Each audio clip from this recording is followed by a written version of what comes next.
오늘은 요한복음 강의 72번째 시간으로 네 개의 십자가 이런 제목으로 하나님의 말씀을 같이 나누겠습니다. 원래 한 달 전에 나눠드린 월별 설교 행사교회 교회는 세 개의 십자가 이렇게 제목을 달아드렸습니다.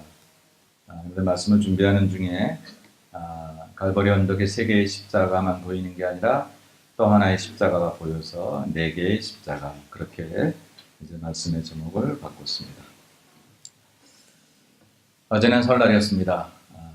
떡국들 드셨나요? 못 잡섰나요? 네. 우리가 미개와 살다 보니까 한국 명절을 지킨다는 게 그렇게 쉬운 일은 아닙니다. 일단 휴일이 아니니까 한국에는 지금 긴 연휴가 돼가지고 아주 이렇게 많이들 고향으로 가고 또 요즘에는 외국으로도 많이 나간다고 하더라고요. 우리나라 명절을 특징 잡으라면 고향 가는 길이다, 고향 가는 날이다 이렇게 잡을 수가 있겠습니다. 어떻든 고향을 가요.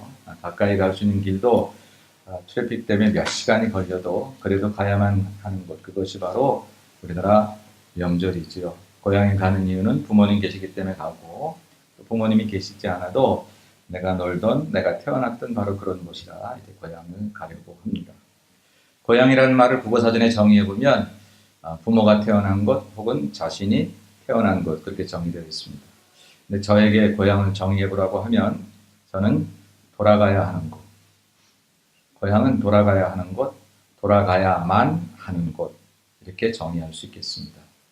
고향은 그래요. 언젠간 돌아가야만 하는 거예요.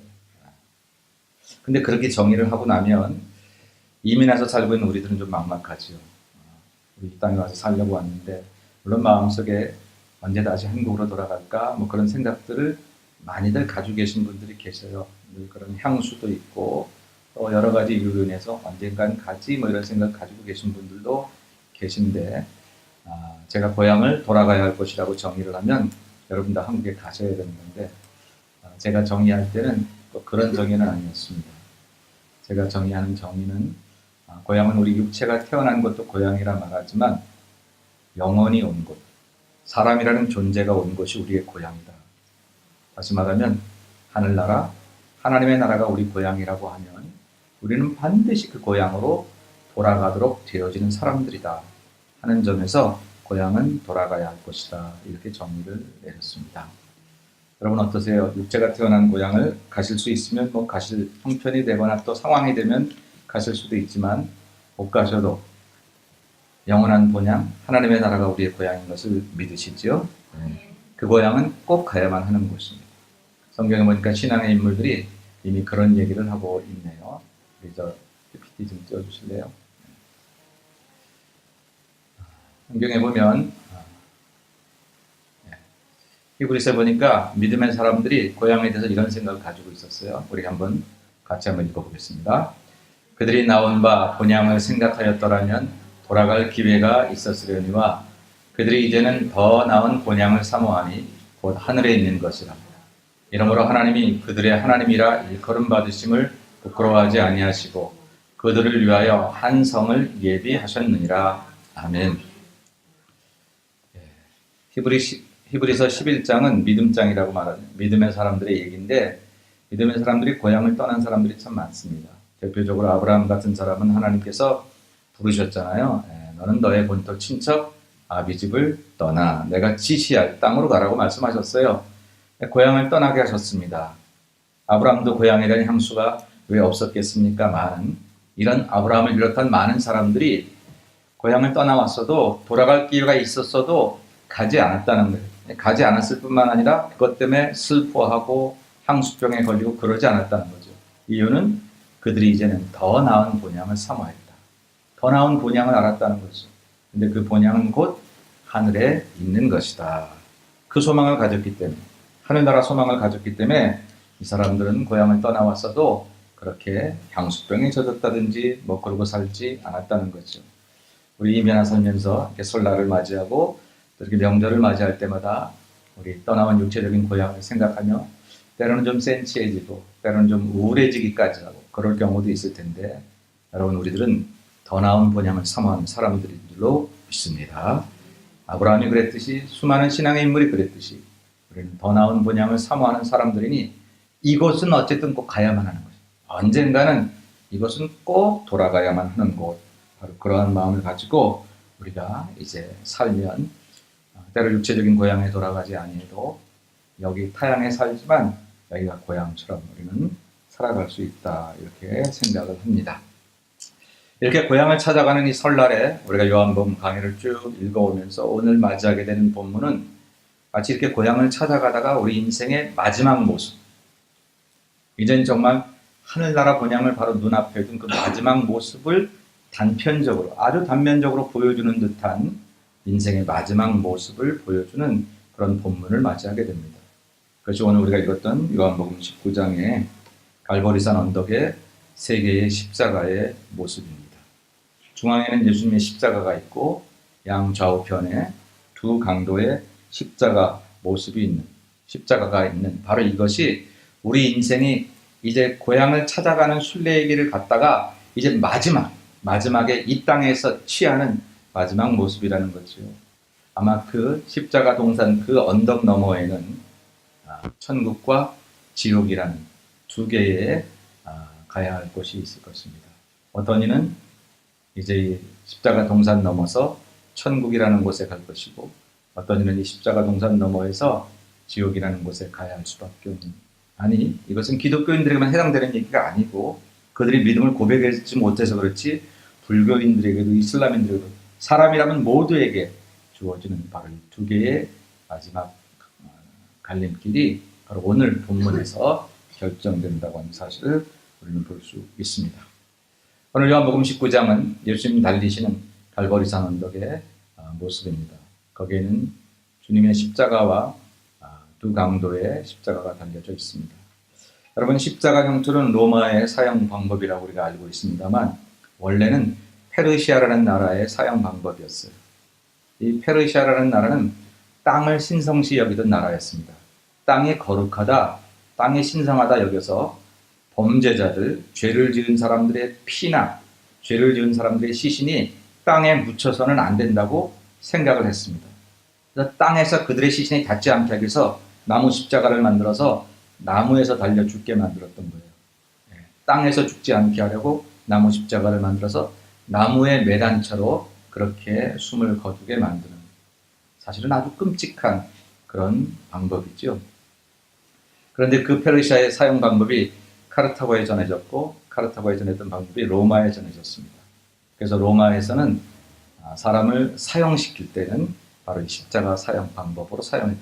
근데 이게 얼마나 참 처참한 거냐면, 이미 십자가 지기 전에 사람을 이미 채찍으로 때리잖아요. 근데 그 채찍에는 이미 가죽으로 만들어서 거기다가 동물의 뼈를 붙여놔서 때리기 때문에 사람의 뭐 살갗이 떨어지는 건 물론이고 뼈도 때로는 이렇게 다 깎아져 내려가고, 심한 그런 채찍질을 맞이하다 보면 가다가 죽는 경우도 생긴다고 합니다. 가다가 죽는 경우. 끔찍한, 그리고 십자가에 달아놓고 그리고는 죽을 때까지 기다리는 거예요. 이미 다 거의 죽게 된 그 사람은 십자가에 달아놓고, 그리고는 독수리나 까마귀가 그의 몸을 쪼아먹고 심장을 쪼아먹고 눈을 파먹고 그렇게 만드는 게 십자가 형틀입니다. 들개들이 그 십자가에서 떨어진 시신을 먹게 되고, 그런 방법, 가장 잔인하고 가장 아주 나쁜 방법 중에 하나가 이 십자가 형틀이라고 하는 것입니다. 그래서 로마 사람들은 자기들이 사용 방법으로 이 십자가 형틀을 사용했지만 로마 시민들에게는 십자가 사용 방법을 쓰지 않았어요. 이 십자가 사용 방법은 노예나 식민 통치를 받고 있는 그런 다른 민족들만 그 십자가 방법으로 사용했습니다. 예수님도 유대인으로서 달렸기 때문에 십자가 지셨고, 사도 베드로도 그런 면에서 거꾸로 십자가를 졌고, 그러나 바울은 로마 시민권을 가져서 마지막에 십자가에 죽지 않았어요.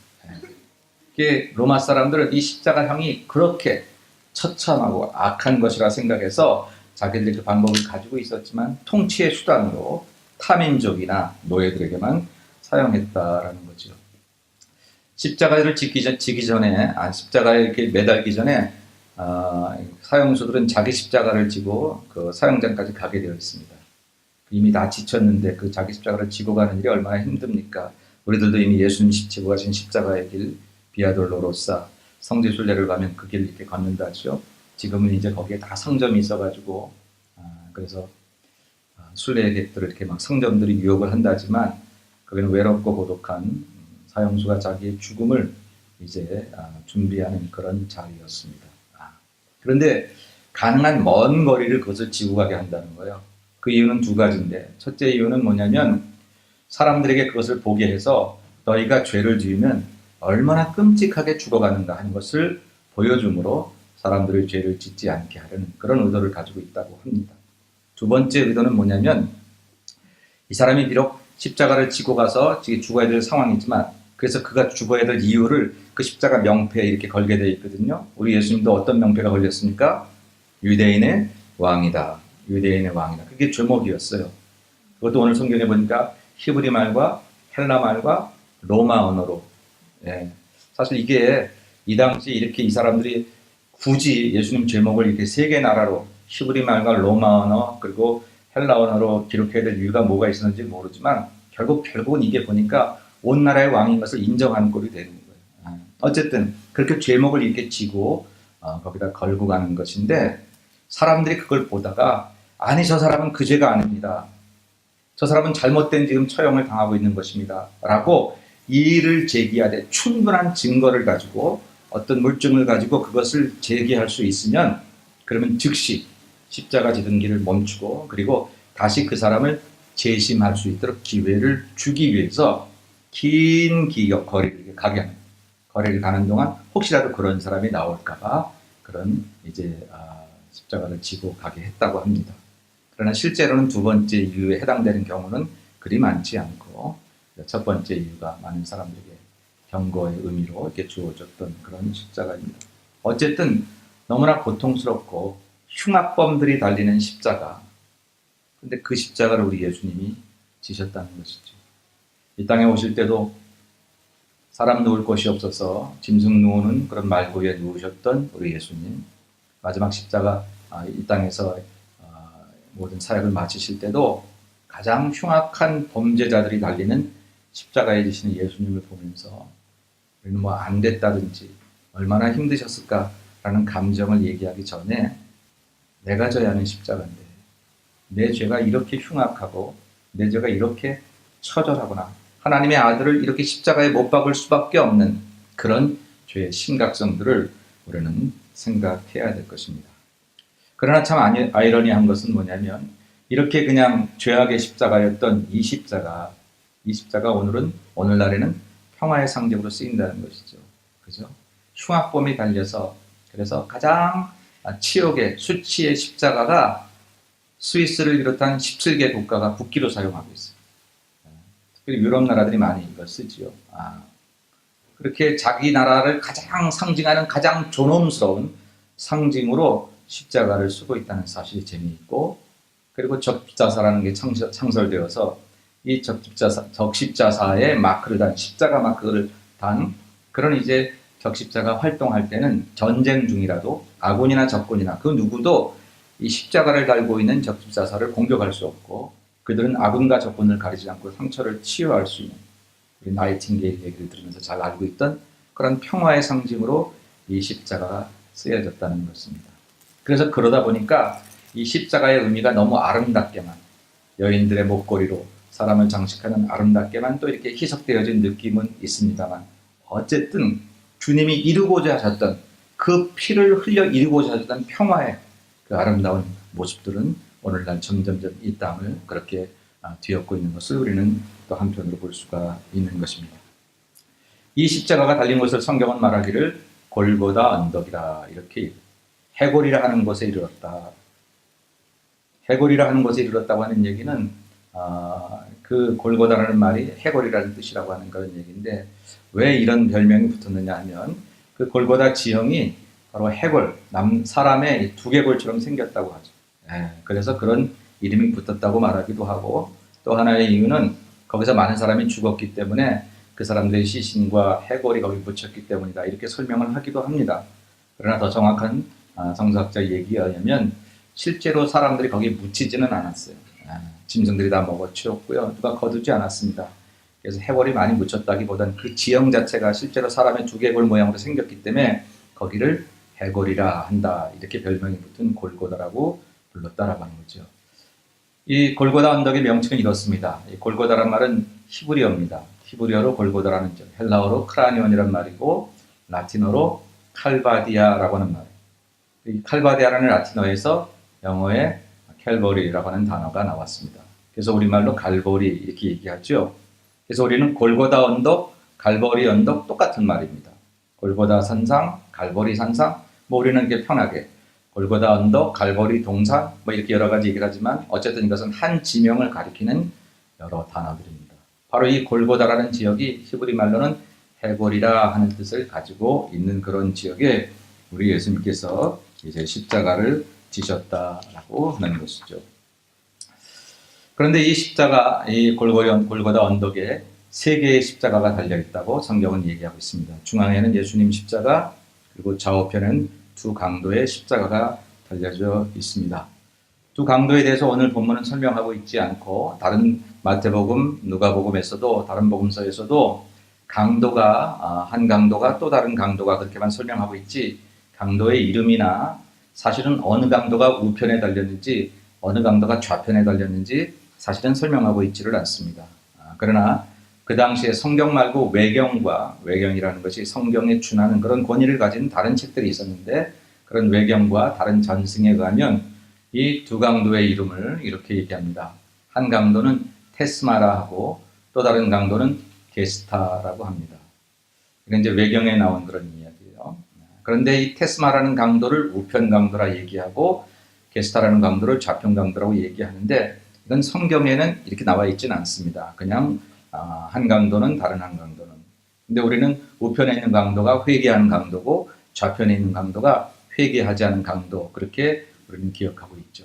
좌편에 있는 강도가 그렇게 얘기를 합니다. 누가복음 23장 39절에 보니까 달린 행악자 중 하나는 비방하여 이르되 내가 그리스도가 아니냐 너와 무리를 구원하라, 이렇게 십자가에 달려서까지 자기가 죽어가면서까지 옆에 계신 예수님께 그렇게 예수님을 비방하고 예수님을 저주하는 그런 한 강도, 이 사람이 바로 게스타라고 하고 이 사람이 좌편에 달려있다라는 그런 전승으로 우리에게 전해주고, 그 말을 들은 우편에 있는 테스마라는 강도는 그렇게 얘기합니다. 누가복음 23장 40절 41절 우리 한번 같이 읽겠습니다. 시작.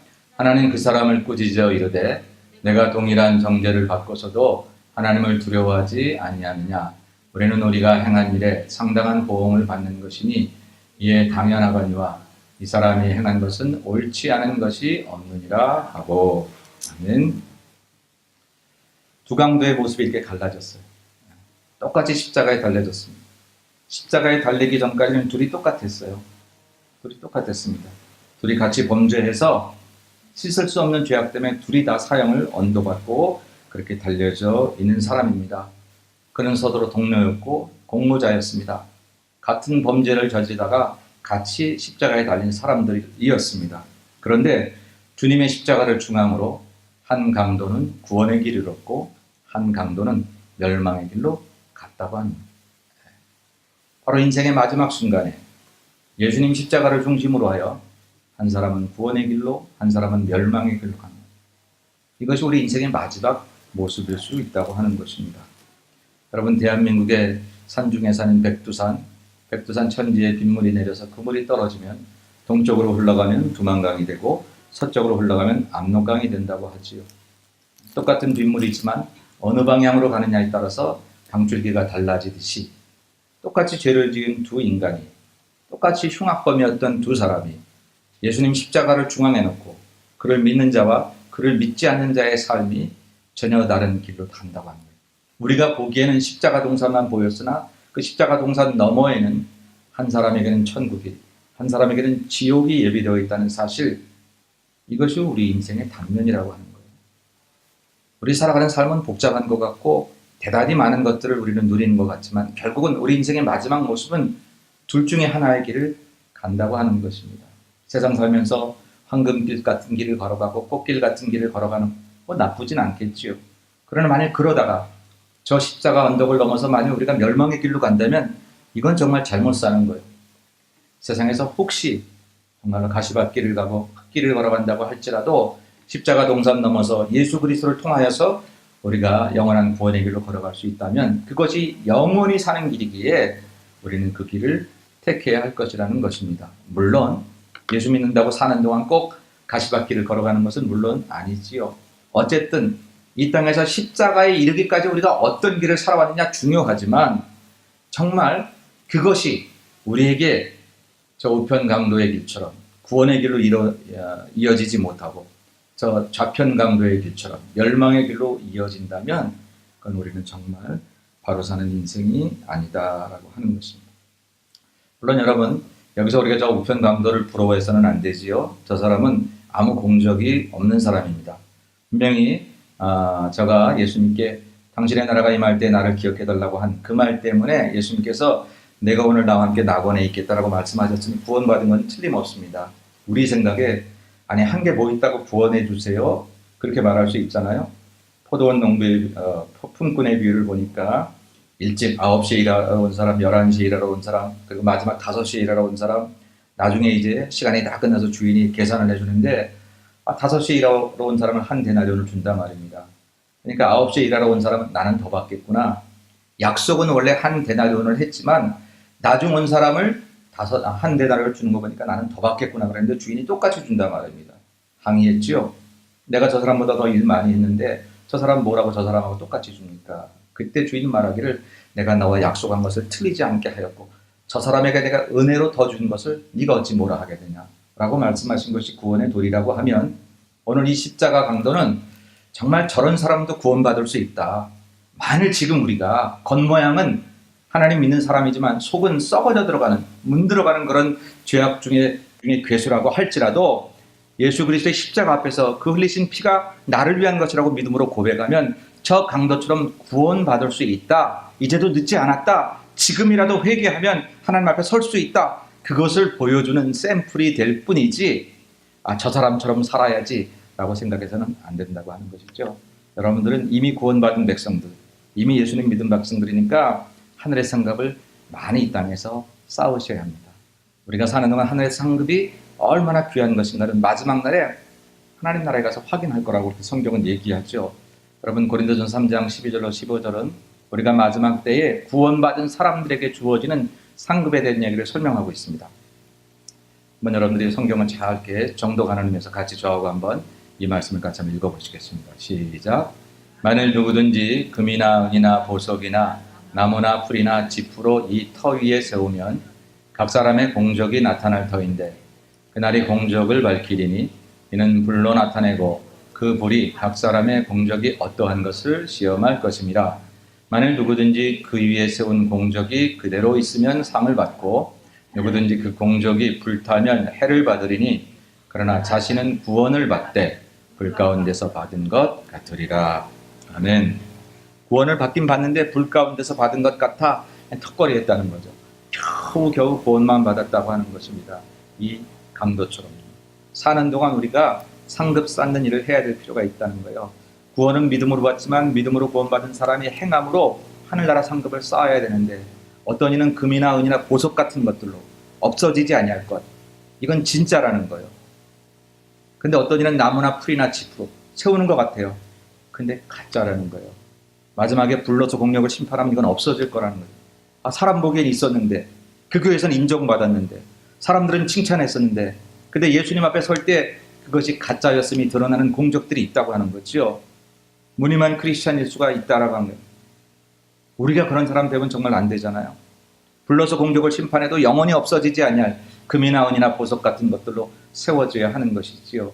그렇게 구원을 받아야 하는데 만일의 경우에 그러한 공적이 혹시 없어도 구원은 받는다. 그러나 정말로 부끄러운 구원을 받는다라고 말했는데 이 말씀의 주인공이 오늘 이제 우편 강도였던 테스마였다라고 하는 것입니다. 그래서 오늘 우리가 이 우편 강도를 생각할 때에 지금이라도 회개는 늦지 않았다. 아무리 많은 죄를 짓고 흉악범이라 할지라도 구원은 늦지 않았다라고 하는 측면에서 우리가 그를 사모할 뿐인 그가 우리의 모범이 되거나 우리가 그를 두려워할 일은 아무것도 없는 것이죠. 어쨌든 이 갈보리산 언덕에는 세 개의 십자가, 예수님의 대속의 십자가, 이건 사람이 그 누구도 대신할 수 없는 예수님만 질 수 있는 그런 십자가, 우리가 아무리 훌륭해져도 질 수 없는 예수님만의 십자가가 있습니다. 그리고 그 십자가는 우리 모두에게 생명을 주셨습니다. 그리고 양편에는 한 사람은 회개해서 구원을 얻은 십자가, 한 사람은 불신해서 멸망으로 가는 십자가가 있었다고 하는 거예요. 이 세 개의 십자가가 우리의 마지막 모습이다라고 합니다. 우리의 마지막 모습입니다. 저와 여러분은 어느 쪽 십자가에 있을까요? 어느 쪽 편에 설까요? 물론 말할 것도 없이 저와 여러분 다 지금 예수님 믿어서 구원의 십자가, 회개의 십자가에 우리는 이제 들어가게 될 줄로 믿습니다. 그러나 혹여라도 공적 없는 십자가가 되지 않기를 바라고, 그리고 혹여라도 정말 무늬만 그리스도인이 되어져서 마지막 때에 길이 달라진다면 그건 정말 어리석은 일일지언정 우리 교우들에게는 물론 그런 일이 없을 것이고, 뿐만 아니라 예수 그리스도를 통해서 인생의 갈 길이 좌우된다고 하는 이 마지막 우리 인생의 단면은 세상에서 배웠다고 천국 가는 것도 아니고, 세상에서 가졌다고 천국 가는 것도 아니고, 아니 세상에서 착하게 살고 착하게 살면 된다고는 수없이 착하게 살았어도 예수님을 통해서 양편이 갈라지지, 나의 윤리나 도덕으로 인해서 갈라지지 않는 것임을 다시 한번 우리 인생의 마지막 단면을 보면서 생각해 보면서 저와 여러분이 예수님에 대한 어떠한 마음을 가지고 있는지를 다시 한번 돌아보는 그런 기회가 되어야 할 것입니다. 이 세 개의 십자가를 바라보는 중에 저는 또 하나의 십자가를 바라보게 됐습니다. 그건 뭐냐면 예수님께서 생전에 우리에게 늘 말씀하셨던 그런 십자가지요. 마태복음 16장 24절 말씀을 같이 읽습니다. 이에 예수께서 제자들에게 이르시되 누구든지 나를 따라오려거든 자기를 부인하고 자기 십자가를 지고 나를 따를 것이니라. 아멘. 누구든지 나를 따라오려거든, 예수를 따라간다고 하는 얘기는 단순히 무슨 이렇게 제자들처럼 선교 여행길에 나선다는 말이 아니라 우리가 믿음으로 사는 모든 것을 통칭해서 말한다고 할 때에 자기 십자가를 지고 예수님을 따라가야 돼요. 자기가 져야 할 십자가가 있다는 것이죠. 갈보리산 언덕에는 세 개의 십자가가 있었는데 가만히 보니 거기에는 세 개의 십자가만 있는 게 아니라 또 하나의 십자가, 내가 져야 하는 나의 십자가, 바로 그 십자가가 갈보리산에 있다는 거예요. 그리고 바로 이 나의 십자가가 정말로 잘 지고 갔을 때에 회개의 십자가로 연결되어 천국으로 이르는 그런 여정길이 되는 것입니다. 이 십자가를 회피하고 이 십자가를 지지 아니할 때에 그는 멸망의 길로 걸어간다라고. 물론 구원은 믿음으로 받는 것이지만 믿음으로 구원받는다라고 말할 때 그 믿음이라는 것이 십자가를 외면하고는 있을 수 없는, 기독교 신앙은 십자가와 부활을 빼면 신앙이 아닙니다. 아무리 다른 여러 가지 것들을 인정하고 잘한다 할지라도 우리 기독교 신앙의 근저에는 십자가와 부활, 예수를 따라가는 길이 바로 십자가의 길이고, 주님을 믿는 길이 십자가의 은혜를 경험하는 길인 거로, 우리가 져야 할 우리 십자가를 진다고 하는 것은 예수의 십자가를 인정한다는 길이요, 예수님의 십자가의 공로를 내가 인정한다는 길은 그래서 내가 져야 될 십자가를 지고 그 길을 따라간다는 것을 동시에 인정하는 길인 거로, 우리는 갈보리산 언덕을 바라보면서 세 개의 십자가만 바라보고 내 십자가를 바라보지 못하는 어리석음을 보면서는 안 될 것입니다. 이제는 나의 십자가를 바라보고 내 십자가를 지고 그 갈보리산 언덕에 동참할 때에 우리는 부활의 아름다운 새 언덕으로 나가게 될 줄로 믿습니다. 16세기에 유명한 렘브란트라는 사람이 세 개의 십자가라는 그림을 그렸어요. 제가 좀 좋은 그림을 찾아보려고 찾았는데 잘 못 찾았습니다. 인터넷에 나와 있는 그림들이 다 비슷해서 화질이 선명하지 않아서 여러분에게 잘 보이지 않을 것 같아요. 그래도 그냥 보시고 나중에 어떤 실제 화보집이나 혹은 여러 가지를 통해서 찾아보시면 좋겠습니다. 렘브란트라는 사람은 우리에게 잘 알려진 가장 유명한 네덜란드의 화가 중에 한 사람입니다. 근데 이 사람이 세 개의 십자가라는 제목의 그림을 그렸어요. 가운데 십자가는 예수님 십자가고 양편에 이제 두 강도의 십자가를 그렸습니다. 그런데 이 모습을 잘 보면, 지금 여러분 화면을 통해서는 잘 보이지 않겠지만, 하나님의 아들을 십자가에 매달고서 그 많은 사람들이 거기서 때로는 두려움이나 공포 때문인지 거기에 모인 무리들이 다 한 사람 한 사람이 아주 흉측한 얼굴 혹은 여러 가지 얼굴들로서 표현되고 있습니다. 많은 사람들의 얼굴들이 그렇게 아주 다 다르게 그렇게 표현되어지고 있습니다. 두려움 혹은 무서움, 공포, 혹은 죄의식 그런 것들로 보여지고 있습니다. 그런데 그 그림 아래 왼쪽 부분의 제일 아래, 지금은 이제 검게 보이지만 그 부분 아래에 한 사람의 얼굴 표정이 숨겨져 있어요. 한 사람은, 그 사람은 뒤돌아서서 이렇게 그의 모습을 그늘에 숨기고 있는 그런 모습으로 그려져 있습니다. 설명은 되어 있지 않지만 이 그림을 본 그런 모든 미술 해설가들의 해석은 뭐냐면 그 얼굴이 렘브란트의 얼굴이었을 거라는 거예요. 화가 자신의 얼굴이었을 것이라고 하는 것입니다. 그는 왜 거기다가 아주 부끄럽게 한 구석에 자기 얼굴을 그려놓았을까? 그것은 렘브란트가 자기 자신의 죄로 인해서 예수님께서 십자가에 못 박혔다는 것을 아주 철저하게 인식을 하면서 이 그림을 그렸기 때문에 차마 그 십자가를 이렇게 두 눈을 들고 두 얼굴을 들고도 볼 수 없는 그런 부끄러운 모습으로 나를 위해 지신 예수님 십자가를 생각하면서 이제 그 얼굴을 그렸을 것이다. 그렇게 해석들을 하고 있습니다. 저는 그 해석에 제 개인 해석을 하나 더 덧붙여 봅니다. 이건 철저하게 제 주관적인 생각이니까 뭐 다르게 오해할 필요는 없겠습니다. 왜 렘브란트가 거기다가 그 모습을 그렇게 얼굴 하나 그려놨을까? 첫째는 지금 해설가들의 말대로 자기의 죄 때문에 죽으신 그 십자가, 바로 그 십자가를 얘기하기 위해서 거기다 지었을 것, 그려놨던 것 같고, 또 하나는 이제는 그 언덕에서 내가 져야 할 십자가를 내가 지고 가겠다는 그런 표시, 그런 의지를 더하기 위해서 그 렘브란트가 거기다 자기 얼굴을 그림으로 이제는 그 십자가를 제가 지고 가지요 라고 그렸을 것이다 라고 해석을 합니다. 이건 제 해석이니까 실제로 렘브란트 얘기와 다를 수 있습니다. 근데 제가 그렇게 말하고 싶은 거예요. 당신이 정말 당신의 죄 때문에 가슴 찢으면서 그러면서 주님이 나를 위해 흘리신 십자가를 인정한다면 이제는 당신이 지고 가야 할 십자가를 생각하고 자기의 십자가를 거기다 그려야지요. 제가 그렇게 그 화가에게 이야기하고 싶은 거라는 것입니다. 만일 저와 여러분이 이 그림을 그린다면, 그래서 저 십자가를 그려놓고 그 주님의 십자가, 그 피 흘림의 고통이 나를 위한 것이었기 때문에 너무 부끄럽고 죄송하고 가슴 아파서 한쪽 구석에 숨어있는 모습으로 자기의 얼굴을 그릴 수밖에 없다면 그런 채로 끝나는 것은 아무런 의미가 없다는 거예요. 그런 채로 끝나고 그 다음에 돌아서서 내 십자가를 지지 아니하면 그건 오히려 예수님을 기만하는 거예요. 교회에 나와서 은혜는 받았는데 교회 밖에 나가서 은혜대로 살지 않는다면 이건 아무것도 아니라는 것이죠. 여기서 주님 십자가 때문에 고통 흘리신 주님의 모습을 보면서 감정적으로 가슴 아파하고 눈물 흘리고 고통을 당하는 것을 공감했는데 불구하고 예배당 문을 열고 나가서면서 타인의 고통에 무지하고 오히려 그 사람을 이기려 하고 사람을 공격하려고만 하고 조금 더 섬김과 희생으로 살아가려고 하지 않는다면 우리는 주님의 십자가, 주께서 그렇게 말씀하시기를 너 좀 부인하고 나 좀 따라오면 안 되겠니? 너의 십자가를 지고 좀 오면 안 되겠니? 내 십자가만 좋다 하지 말고 내 십자가만 안타깝다 말하지 말고 이제는 네가 너의 십자가를 지금 따라오면 안 되겠니? 라고 하시는 그 말씀을 외면하는 거라고 합니다. 저는 저 그림을 보면서 제 스스로 은혜를 받았어요. 그리고 제가 해석한 그 말씀대로 제가 그 십자가 앞에서 주여 이제는 제가 제 십자가를 지고 가야 할 터인데 주님 십자가만 구경했네요. 주님 십자가만 열심히 설명했네요. 두강도 십자가만 이렇다 저렇다 말했네요. 라고 하는 회개를 하면서 바로 동산에는 눈으로 보이지 않지만 그러나 보여야만 하는 나의 십자가, 네 번째 십자가를 같이 생각하게 되었다고 합니다. 사랑하는 여러분, 이제 우리는 우리 인생의 마지막 단면으로 세 개의 십자가, 이 십자가를 넘어서면 천국과 지옥 그것뿐이 없습니다. 중간 세계도 없고요.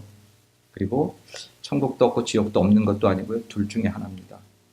회개의 십자가를 통해서 천국을 가든지 멸망의 십자가를 통해서 지옥을 가든지. 그런데 주님 말씀하시기를 평소에 십자가 지기 전에 갈보리 동산 오기 전에 너희가 너의 삶에서 십자가를 지고 따라오면 그러면 이제 회개의 십자가로 연결되어 구원에 이르는 길을 주께서 제시하고 계시기 때문에 오늘 이제 우리가 내가 져야 할 바로 이 십자가가 무겁든지 힘들든지 괴롭든지 우리가 투정하지 말고 하나님 내가 내 십자가를 지고 가기를 원합니다. 그렇게 고백하는 그런 고백이 저와 여러분에게 있어야 될 줄로 믿습니다. 십자가는 때로 무겁고 힘들다고 생각하지요. 그러나 꼭 그런 것만은 아닙니다. 스코틀랜드 신학자인 사무엘 루터포드가 이런 말을 했어요. 그리스도의 십자가는 짐이다. 그러나 배의 돛과도 같고 새의 날개와도 같은 짐이다. 십자가가 짐입니다. 무겁습니다. 힘듭니다. 그러나 배의 돛은 무겁지만 그 돛 때문에 돛을 올려서 바람 불어 배가 나아가게 되지요. 돛이 무겁다고 그 돛을 버리면 배는 갈 수가 없습니다. 그 무거운 돛이 배를 가게 하는 원동력이 되지요. 새의 날개는 실제로 무게를 보면 새의 날개가 무겁답니다. 우리는 뭐 날개같이 가볍게 얘기하는데 날개는 무거운 것이랍니다. 그런데 그 무거운 날개 때문에 새는 날아갈 수가 있다고 하는 거예요. 십자가는 우리에게 믿음 없이 성령의 은혜를 받지 않으면 정말 무거운 짐과 같습니다. 이 십자가를 지고 가는 길 정말 우리는 원하지 않습니다. 그러나 이 십자가가 우리 인생 항해에 돛이 되고 우리가 비행하는데 날개가 된다고 하는 것이 십자가가 가지고 있는 오묘한 진리라고 하는 것이죠. 보네프라는 신학자는 이렇게 얘기했어요. 십자가를 이기는 길은 십자가를 지는 길뿐이다. 회피하고 피해 다녀야 십자가를 이기지 못해요. 결국 이 십자가를 정말 이기는 길은 십자가를 지는 길. 십자가를 지면 그 십자가 언덕의 부활의 언덕으로, 십자가 넘어 부활의 언덕으로 우리가 나아갈 수 있다는 것이죠. 우리는 때를 따라 우리 인생의 십자가가 무거워서 그렇게 한탄합니다. 왜 내게? 하나님 왜 내게? 왜 나를 이런 집으로 보내셔서 불신자들만 있는 집에 보내셔서 나를 이렇게 힘들게 하시는지. 근데 그 무거운 불신자 가정의 그 짐이 내게 때로는 돛이 될 수 있고 날개가 될 수 있다는 것이 십자가가 가지고 있는 비밀이지요. 왜 나는 이렇게 어려운 가정에 태어났을까? 왜 이렇게 환경적으로 어려울까? 할 때 그 어려운 환경이 힘든 일들이 사실은 우리가 그것을 십자가로 지고 가 보면 그러면 그것이 나를 더욱더 아름답고 견고하게 만드는 그런 교육이 되고 힘이 되는 그런 참된 그런 십자가였음을 우리는 경험하게 될 것이라고 하는 것입니다. 여러분, 십자가는 배의 돛과도 같고 십자가는 새의 날개와도 같은 것. 결코 무거운 것이 아니라 결코 질 수 없는 것이 아니라 그것을 통해서 우리는 더 비행하고 더 우리는 나아갈 수 있는 그런 것이라고 하면 이제 우리 2017년을 시작해서 한 달을 지나 또다시 또 다른 두 번의 새해를 맞이하면서 다시 한번 올 한 해 일어나라 함께 가자 하시는 예수 그리스도의 말씀을 힘입어서 내가 내게 주어진 그 십자가를 지고 가겠다는 다짐과 결심으로 한 발짝을 뗄 때 우리는 정말 이 십자가 넘어 부활의 언덕에 이르게 될 줄로 믿습니다. 그러면 여러분의 십자가는 무엇입니까? 오늘은 그것을 길게 설명하려고 하지 않고 제가 간단하게 여러분 저희 하는 십자가의 공통적인 것 세 가지를 얘기하고 그 다음에 나의 십자가니까 자기 십자가니까 여러분들이 하나님 앞에 내가 져야 될 십자가를 생각해 보시기 바랍니다. 나를 따라오거든 자기를 부인하고 자기 십자가를 지고 말씀하신 내 십자가. 갈보리 동산에 보이지 않지만 꼭 있어야 하는 네 번째 십자가, 이 나의 십자가의 첫 번째는 지금 내가 처한 자리가 내 십자가입니다. 지금 내가 처한 자리가 내 십자가입니다. 남편입니까? 남편이라는 십자가입니다. 아내가 되셨습니까? 아내라는 십자가입니다. 아니 남편이 무슨 십자가가 아내가 무슨 십자가요? 예. 그것은 꼭 무슨 남편의 자리가 고통스럽다 아내의 자리가 고통스럽다는 얘기 아니라 십자가는 나를 죽여 너를 살리는 거랍니다. 십자가는 예수님 죽으셔서 우리를 살리는 자리가 십자가라고 하면 남편의 십자가는 아내를 살리는 것이고 아내의 십자가는 남편을 살리는 거예요. 내 아내가 나를 복주지 않아서 내 남편이 나를 잘해주지 않아서 내가 불행한 것이 아니라 내가 그의 십자가 되어주지 않았던 거예요. 부모된 자리가 십자가고 자식된 자리가 십자가라고 생각하고 나를 통해 내가 산다고 하는 그 십자가를 질 마음을 가지고 받지 못함으로 인해 불행해하지 말고 주지 못한 것 때문에 나에게 얻어지지 못한 것 때문에 그렇게 탄식하지 말고 내가 그에게 더 많은 것들을 주어야 함에도 불구하고 그러지 못한 것을 회개하고 그렇게 살아가시면 그 남편의 십자가를 통해서 아내가 살 것이고 그 부모의 십자가를 통해서 자식이 살 것이고 나의 십자가를 통해서 너가 살아나게 될 줄로 믿습니다. 비단 남편과 아내뿐이겠습니까? 우리 모든 처해 있는 자리가 어떤 자리입니까? 여러분이 처해 있는 직장에서의 자리, 사장이십니까? 직원들의 십자가입니다. 나 혼자 잘 먹고 잘 사는 그런 밥벌이라고 생각하면 예수 믿는 사람의 생각에서는 조금 어긋난 것입니다. 전에는 그냥 그렇게 살았지만 예수 믿는 사장이 되고 보니까 나를 통해서 수많은 직원들이 살아야 한다는 거룩하고 아름다운 뜻을 두신 사장임에 불명한 이제는 나의 이 사장의 십자가를 통해서 어떻게 하면 나와 함께 일하는 사람들을 참 하나님의 은혜 안에 돌볼 수 있을까를 생각하는 자리가 되셔야 하는 것입니다. 직원이십니까? 그럼 그 회사의 십자가입니다. 나 하나가 썩어지는 미랄이 되어 내 회사를 살리는 그런 직원으로 내가 서야 하는 입장에 서는 것이 예수 믿는 직원, 예수 믿는 일하는 사람의 자세이어야 하는 것입니다. 내가 처해 있는 그 자리가 십자가예요. 교인이십니까? 여러분 그 자리가 십자가입니다. 많고 많은 그런 모든 교회들 중에 지금 내 교회를 내게 허락하셨다면 나를 통해 내 교회가 더욱더 아름답게 하나님의 영광 가운데 드러나야 될 그런 사명을, 그런 은혜를 주신 것이 내가 처한 자리에 내 십자가예요. 내 교회가 나에게 많은 것을 주지 않았음을 인하여 내가 불평하고 원망함이 아니라 내가 하나님의 교회를 위해서 더 하늘에 썩어지는 미랄이 되지 못했음을 위하여 회개하는 것이, 그것이 자기 십자가를 지고 가는 사람의 자세여야 한다는 것이지요. 내가 처한 자리가 우리가 져야 할 내 십자가입니다. 두 번째 나의 십자가는 사명이 나의 십자가입니다. 사명이 나의 십자가입니다. 내가 처한 자리, 그것도 내 십자가지만 그 처한 자리에서도 특별한 사명을 하나님이 주셨습니다. 특별한 사명을 주신 것이 있어요. 특별히 이 사명은 교회와 하나님 나라를 위한 사명일 때가 많습니다. 교회와 하나님 나라를 위한 사명을 여러분 주셨으면 그것이 내게 주신 십자가라 생각하는 것이, 그것이 내가 져야 할 십자가를 바로 깨닫는 길이다라고 하는 것이지요. 권사가 되셨습니까? 하나님 주신 십자가입니다.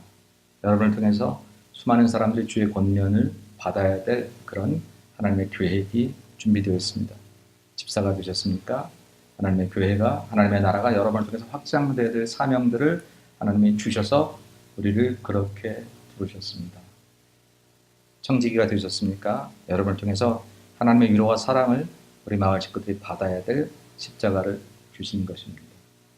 내게 주신 사명이 크든 작든 그 사명을 통해서 하나님은 우리에게 자기 십자가를 지게 하셨습니다. 올해 여러분들이 교회를 통해서 어떠한 사명을 받으셨든지 혹은 교회를 벗어나서라도 하나님이 여러분 개인에게 주신 그런 사명이 있다고 하면 여러분 그것은 힘들든지 어렵든지 관계하지 아니하고 내가 감당해야 될 나의 십자가, 피해서도 아니 되고 돌아가서도 아니 되고 그것은 반드시 지고 가야만 하는 바로 그 십자가.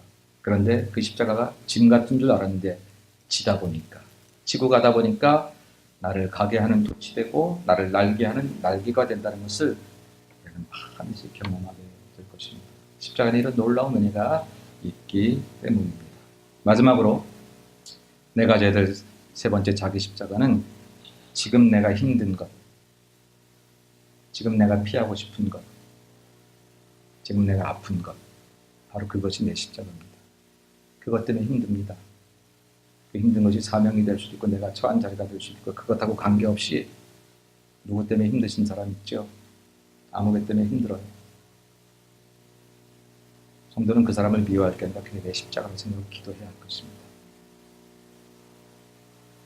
어떤 문제 때문에 내 인생에 불행이 없다고 생각하거나 그래서 불평이 생기고 원망이 생기고 내가 행복하지 못한 이유들을 그 사람이나 혹은 그 이유에 두고 싶어요. 여러분 그게 내 십자가입니다. 그 사람이 그 일이 나를 행복해 주지 못한 게 아니라 그 부분에서 내가 져야 될 십자가를 지금 안 지고 있는 거예요. 우리의 많은 불평과 우리의 많은 불행과 우리의 많은 그런 힘들고 어려워하는 느낌 중에 수없이 많은 부분들이 내가 져야 될 십자가를 지지 않아서 내게 돌아오는 불행으로 느껴진다는 사실을 여러분 우리는 기억해야 할 것입니다. 주님은 말씀하십니다. 자기를 부인하지 않으면 이런 것들을 느낄 수가 없거든요. 내가 살아있으면 내가 힘든데 왜? 내가 괴로운데 왜? 원망하고 불평하고 싶지요. 그래서 주님이 부인하라고 그랬어요. 내가 부인되어져야 그 사람의 아픔이 보이거든요. 내가 부인되어져야 섬겨야 될 자리가 보이거든요. 내가 부인되어져야 그 불평이 아니었음을 알게 되거든요. 그래서 바로 그 자리에서 이것이 나의 십자가지라고 생각하고 출발을 할 때에 그때에 그들의 이 십자가는 골고다 언덕에 회개의 십자가로 연결되어 영원한 날에 이르게 된다고 하는 것입니다. 이제 말씀을 정리합니다. 오늘 우리는 고향을 찾아가는 설날에 우리 인생의 마지막 단면의 모습을 성경을 통해서 갈보리산 언덕의 모습으로 봤습니다. 갈보리산 언덕 너머에는 천국과 지옥 두 개뿐입니다.